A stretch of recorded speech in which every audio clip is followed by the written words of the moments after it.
Naquele tempo, disse Jesus a seus discípulos: Como meu Pai me amou, assim também eu vos amei. Permanecei no meu amor. Se guardardes os meus mandamentos, permanecereis no meu amor, assim como eu guardei os mandamentos do meu Pai e permaneço no seu amor. Eu vos disse isto para que a minha alegria esteja em vós e a vossa alegria seja plena. Palavra da salvação. Glória a vós, Senhor. Vocês aqui presentes podem se assentar.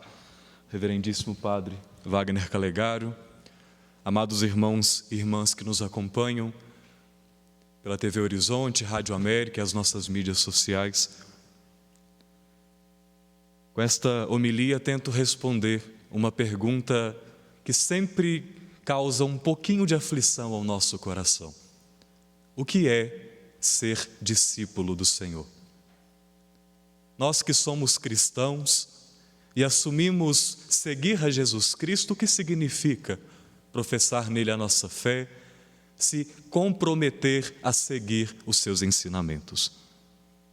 Nós ouvimos da primeira leitura dos Atos dos Apóstolos uma preocupação que muitas vezes também é nossa. Como é viver esta fé?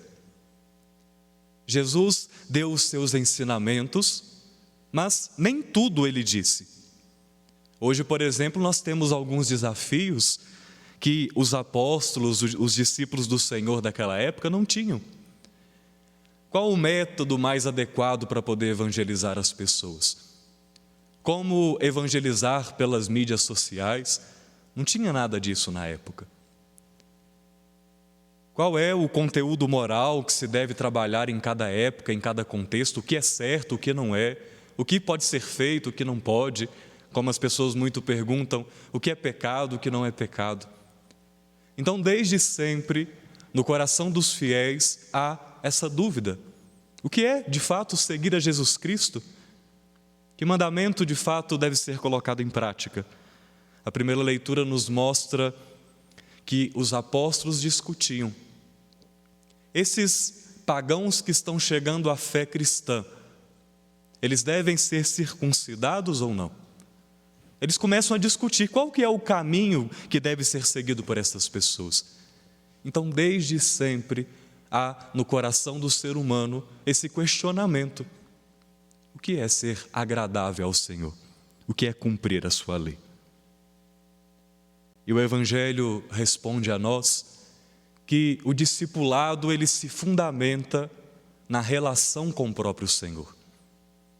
É estando junto dele que nós construiremos a nossa vida de fé, a nossa vida moral, a nossa vida ética. É junto com Jesus que nós vamos entender qual é o caminho a ser seguido. No fim de semana, falando sobre o Evangelho da Videira Verdadeira, o Papa Francisco dizia algo nesse sentido. A bem-aventurança, a concretude do amor vem depois. O que vem primeiro, o que é essencial, é a nossa união com Jesus Cristo. E é isso o que fundamenta a nossa vida, a nossa história, porque a transformação ela vem de dentro. Não adianta muitas vezes nós pegarmos aquilo que a igreja ensina, ou até mesmo o que a Sagrada Escritura ensina para cada um de nós, e querer impor isso às pessoas, porque não é de fora para dentro, mas começa aqui dentro. O movimento ele é interior. Então, é nessa relação com Cristo que acontece no meu interior, no meu coração, que a minha vida ela torna-se capaz de responder ao chamado de Deus.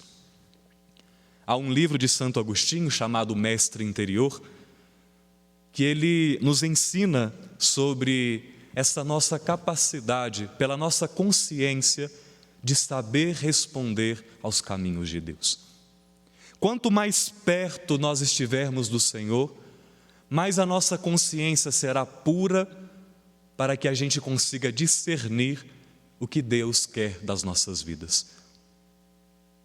Jesus, ele é a concentração da lei. Ele é a fonte de toda a sabedoria. É seguindo a Ele, é sendo discípulo dele, é seguindo tudo aquilo que ele ensinou, tudo aquilo que ele fala a mim e a você todos os dias, e não só o que está aqui na Sagrada Escritura, é ouvindo do Mestre que a gente vai conseguir fazer o nosso caminho. Vocês aqui presentes aparentemente vieram de bicicleta por causa da roupa. Vocês fazem um caminho, se propõem a sair de casa, fazer todo um percurso até chegar, por exemplo, aqui à Serra da Piedade. E sobretudo quando estão em grupo, há aqueles que vão à frente e os demais vão seguindo ali aquela trajetória junto, né? É um grupo que se propõe a fazer uma mesma estrada, seguindo um mesmo percurso. E a nossa caminhada com Cristo, ela também é assim. Nós sabemos de onde saímos e nós, pelos ensinamentos do Senhor, sabemos aonde queremos chegar. E nessa caminhada, há muitos caminhos, há muitas possibilidades, há os momentos de dificuldade, tem hora que o pneu fura, tem hora que pode acontecer um acidente, tem hora que algo acontece não como previsto, mas se a nossa meta é chegar naquele lugar, vocês vão desviando, vocês vão se ajudando, cola o pneu, dá um desvio se for necessário, se caiu, levanta, vamos e continua a nossa caminhada. Então a nossa vida com Cristo ela é baseada nesse fundamento de que nós saímos de Cristo, Ele é o nosso Criador, o nosso Senhor, e nós chegaremos até Ele, ao céu, onde Ele tem uma morada para cada um de nós. Mas esse nosso caminho, ele é sim, cheio de curvas, cheio de dificuldades, cheio de contratempos. Com isso eu quero dizer que a nossa caminhada não é uma caminhada de perfeição.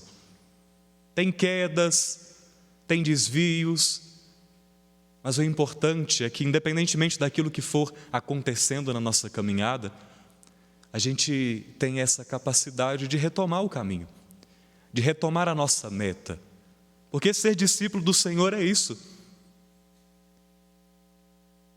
é não ser perfeito, mas renovar sempre no coração o fervor de seguir aquele que um dia nos chamou. É estar sempre de coração aberto para refazer o caminho, seja pela queda no pecado, seja porque aquilo que eu me propus na vivência da lei não foi possível viver. É ir retomando, é ir se refazendo. Isso é ser discípulo do Senhor. Os Atos dos Apóstolos nos contam a história de homens e mulheres que não eram perfeitos, mas que todos os dias renovavam no coração o desejo de seguir ao Mestre Jesus. Nós somos chamados, irmãos e irmãs, a estarmos unidos com o Senhor.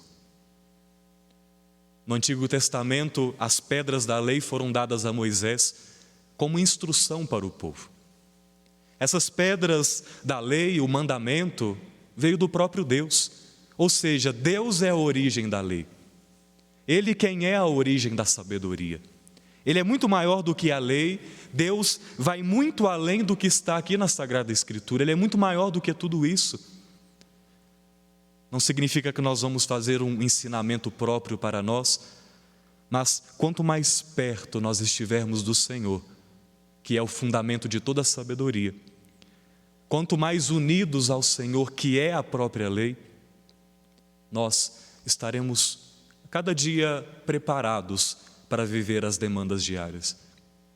Porque todo dia tem uma coisa nova, seja boa ou seja ruim. Como diz a palavra, cada dia tem o seu mal, a sua dificuldade. Mas também cada dia tem a sua alegria, o seu momento de felicidade.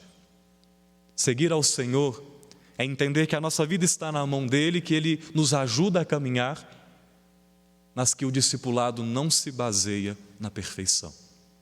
Mesmo caindo, continuar a seguir o Senhor. Mesmo tropeçando, continuar olhando fixamente para os ensinamentos do Mestre. E termino dizendo que Jesus, Ele não é só um líder. No mundo corporativo tem-se o costume de dizer, o chefe é aquele que dá ordem e não se compromete exatamente com aquilo que foi dito. E o líder é não só aquele que dá ordem, mas que também vai junto, trabalhando com um funcionário e etc. Jesus é muito mais do que um líder, porque além de dizer para nós qual é o caminho e de fazer este caminho junto com a gente, Jesus, porque é Deus, Ele está dentro de nós e é Ele quem nos fortalece para poder ser discípulo dele. Isso é algo maravilhoso. Jesus não é uma pessoa qualquer que diz: olha, faça isso e serei felizes, por exemplo. É muito mais do que isso. Jesus, pelo seu Espírito Santo, Ele entra dentro de nós. Nós somos o templo dele e daqui de dentro Ele vai nos performando, fortalecendo, para que a gente consiga responder ao chamado de amor dele. Isso é muito bonito. Nós nunca nos esqueçamos, quando formos convocados a viver alguma missão, a responder a algum mandamento. Os mandamentos do Senhor não estão distantes de nós, justamente porque Ele nos motiva a vivê-los. Os mandamentos não são coisas impossíveis, amar não é impossível, perdoar não é impossível, porque o Senhor está dentro de nós, nos fortalecendo para que a gente consiga responder positivamente aos seus mandamentos. Permanecei no amor do Senhor. Guardando os seus mandamentos, nós permaneceremos no seu amor. No momento de silêncio, peçamos que o Senhor venha fortalecer-nos, para que possamos dizer sim à sua lei, ao seu mandamento, que consigamos junto com Ele fortalecer esta lei interna e assim responder aos sonhos de Deus, ao projeto de Deus para as nossas vidas.